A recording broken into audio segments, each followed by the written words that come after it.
Саламатсыздар ма оқушылар? Қалдарыңыз қалай?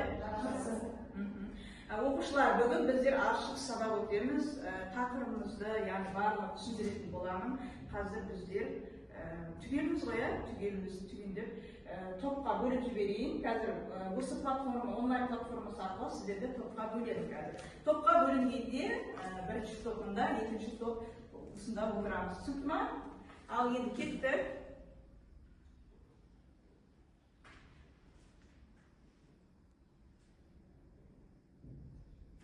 Оқушылар, біздер қазір осы ауыл бойынша топқа бөлінетін боламыз.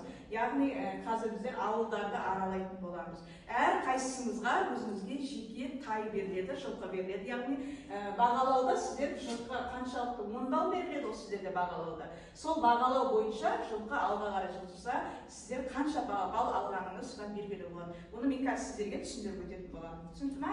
Қазір бірінші ауылда және екінші ауылда кім топқа бөлінетінін қараймыз. Так, Жансел, Марина, Мерей, Айдана бірінші ауылға келеді. Келе ғой, қыздар. Келе ғой. Екінші ауылға Шынарай, Нұржайна, Арушан, Айсұлу дейді. Келе ғой, қыздар.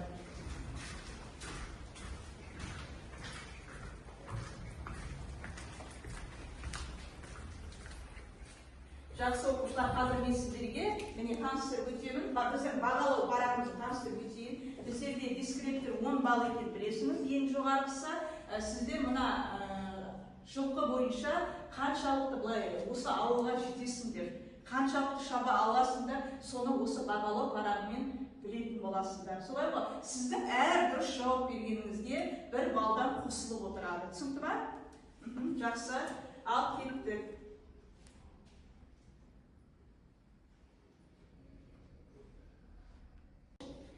Ал енді оқушылар топқа бөлінді. Біздер бүгінгі тақырыпты ашпас бұрын өткен сабақтан шолу жасап алайық.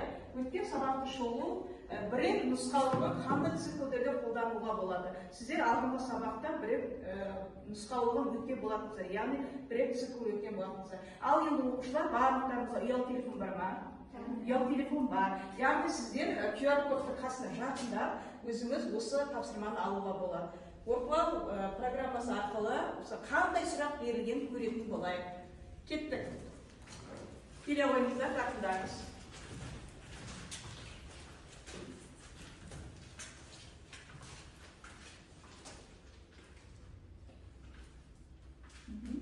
Ашылды ма сұрақтарыңыз? Жақсы.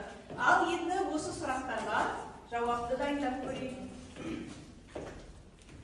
Орындарымызға барамыз.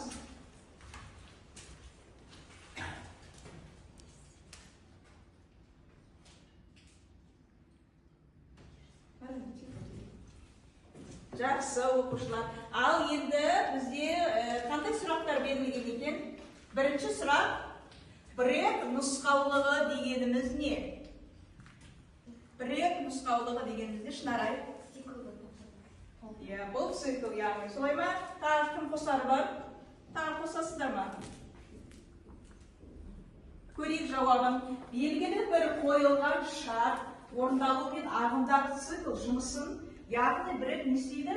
Бірден тоқтатып тастайды. Солай ма? Дұрыс, бірден тоқтатып тастайды.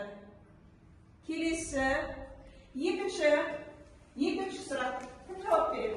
Қыздар, сіздерде беріліп тұр, солай ма? Екінші сұраққа кім жауап береді? Кеттік.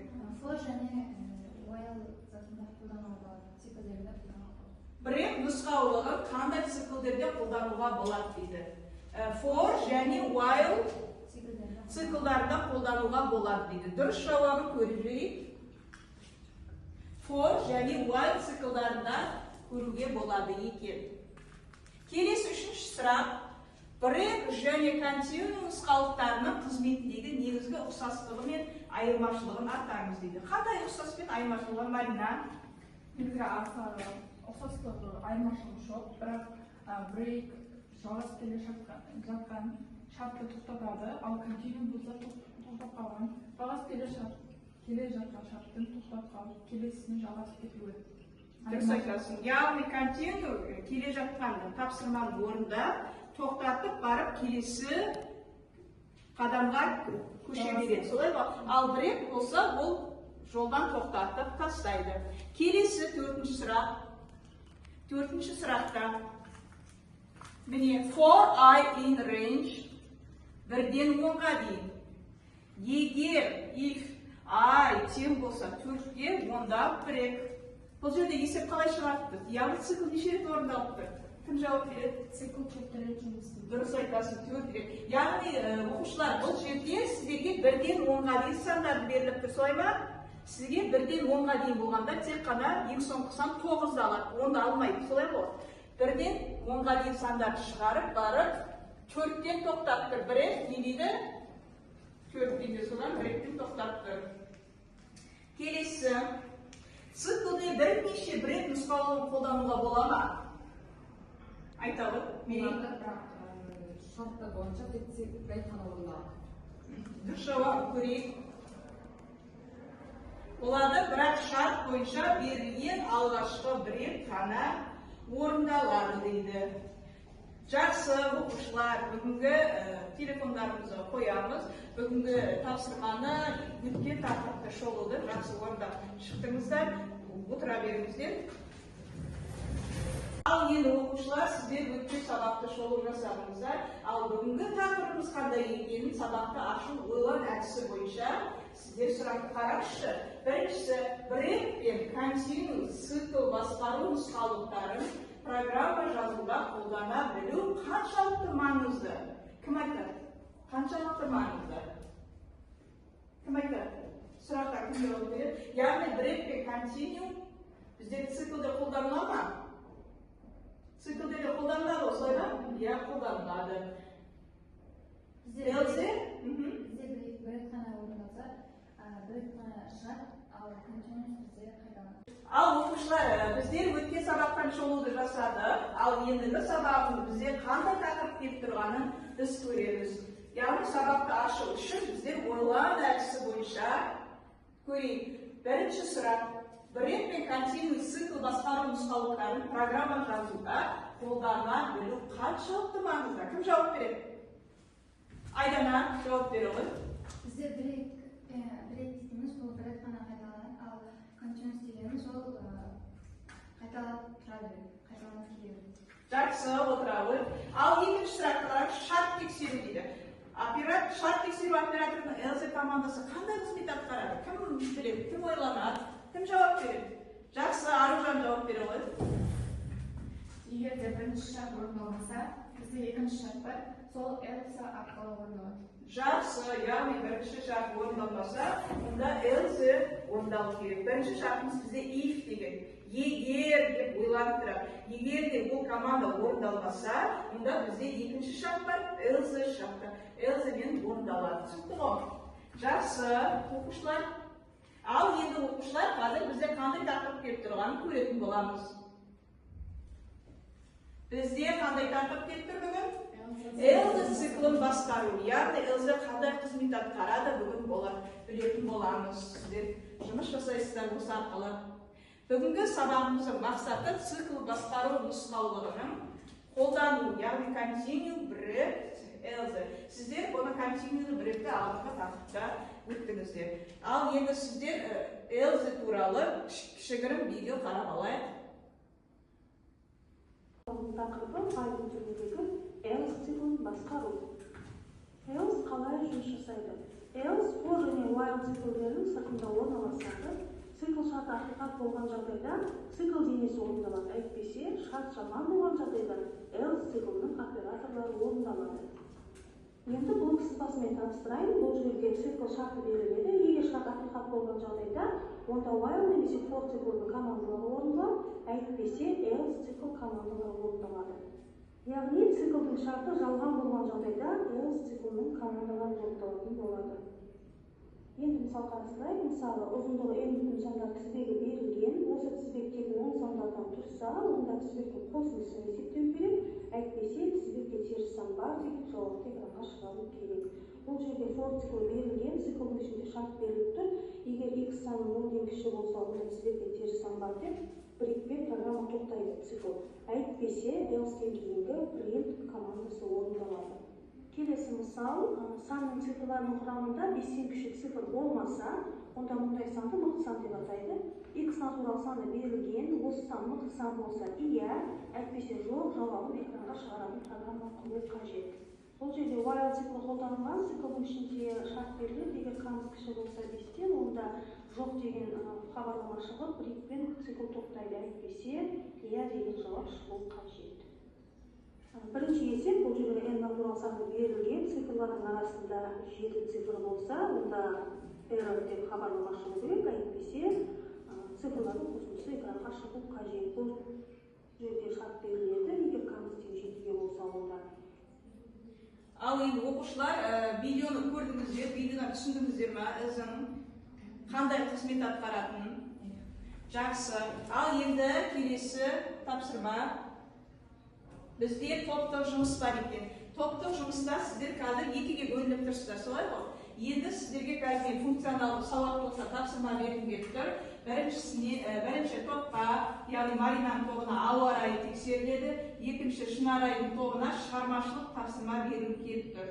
Бірінші ауа райы тексеріледі дегенде, егер температура 0-ден жоғары болса, онда қалай? Жылы, әйтпесе суық дейміз. Бұл жерде уже әйтпесе болғаннан кейін сіздер Элзаны қолданасыздар. Екінші шығармашылық тапсырмада дүкенде бонус жүйесін ойлап тапсырды. Егер сатып алу 10.000 теңге жоғары болса, онда бонус бар. Әйтпесе сіздер төмен болса, бонус жоқ деген сияқты. Ал енді оқушылар барлығымыз топтық жұмыс жасаймыз. Мында келе қойыңыздар, топқа келе қойыңыздар. Келеміз топқа. Оқушылар сіздер топ бойынша қазір функционалды тапсырма берілді ғой. Сол тапсырманы осы топтық жұмыста талқылап айтатын боласыздар. Кеттік, ал бастаймыз.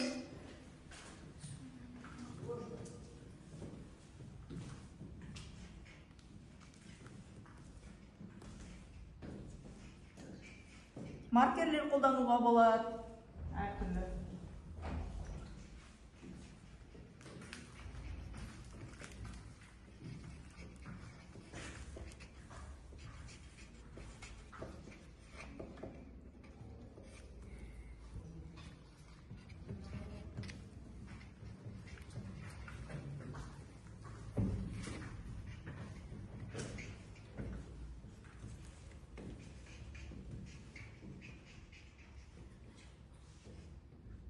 Жақсы.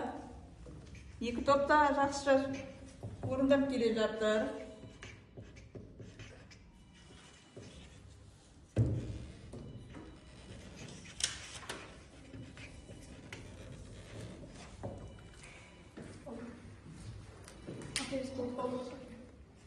Бірінші топ болды Маринаның тобы.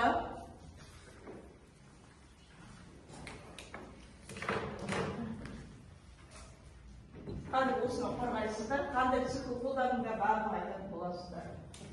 Бірінші берген оқимыз. Ал енді оқушылар бірінші топ орындап болды, бірінші топ қорғай ойыңыздар.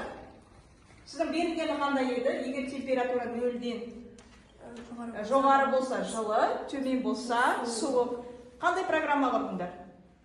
Біз температураны енгізіп, input арқылы температураны енгіздік. Содан соң, егер температура 0-ден үлкен болған жағдайда, бізге print жолына, егер температура 0-ден кіші болса, суықты шығарады. Print бізге суықты шығарып береді. Жақсы, өте дұрыс, керемет орындалған. Ал енді екінші топ, сіздер болдыңыздар. Орынды қорғай ғой. Екінші топ. Берілгені қандай еді сіздерде? Дүкенге бонус туралы, иә? Егер де 10.000 теңгеден жоғары болса, онда бонус беріледі. 10.000 теңгеден төмен болса, бонус берілмейді. Қандай программа құрдыңдар? Программаны айта ғой. Сатып алуды енгіздік, inputке print бізде 10.000-нан үлкен болып тұр. Сонда бізде printте бонус бар, ал else мен бонус бар.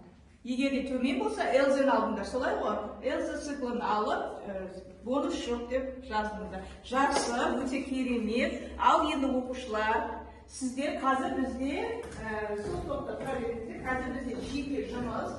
Жеке жұмыста сіздер өзіңіз программаңыз жаздыңыз ғой. Осы жеке тапсырмада сіздер орындаған программаңызды компьютерге саласыздар. Ал кеттік отырамыз. Орнымызға отырып, орындаған жаңа программамызды саламыз. Кеттік. Оқушылар, маған қарап жүріңіздер, сіздер топтық жұмыста жақсы тапсырма орындадыңыздар. Барлықтарыңызға 1 балдан беретін боламын. 1 балл алға жылжисыңдар. Қазіргі сізде барлығыңызда 2 балл болып тұр. Ал кеттік, жеке тапсырманы орындай береміз. Жақсы орындаған оқушылар тағы 1 балдан қосылады.